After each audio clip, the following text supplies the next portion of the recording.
Ќе продолжи ли проширувањето на Европската унија со нови членки или целиот процес ќе биде замрзнат на подолг временски период, зависи од исходот на референдумот во Ирска.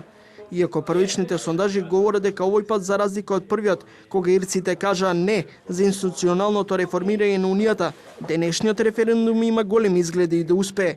Евентуалниот позитивен резултат од изјаснувањето на ирците е од голема важност за Македонија, која се надева дека во скора иднина ќе им се приклучи на останатите европски членки. Доколку и референдумот биде позитивен, ние ќе се вратиме пак на почетната точка, а тоа е дека мора да се завршат врските и мора да се излобира помеѓу земјите членки да забиеме датум за преговори. Ако оваа година Македонија добие само препорака, а не добие точен датум за преговорите, за почеток на преговорите, тогаш тоа нема да биде успех, туку ќе биде само утех.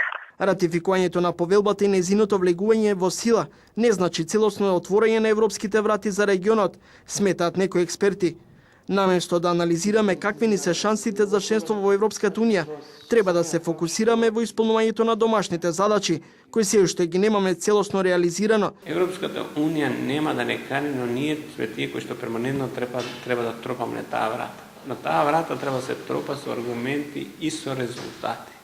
Стратегијата на Грција ќе биде како да најде со овие 27 држави членки внатре одредени ставови за одредени политики што ќе одат во прилог на Грција и дека во овој момент вето да става на Македонија навистина ќе биде голем луксус.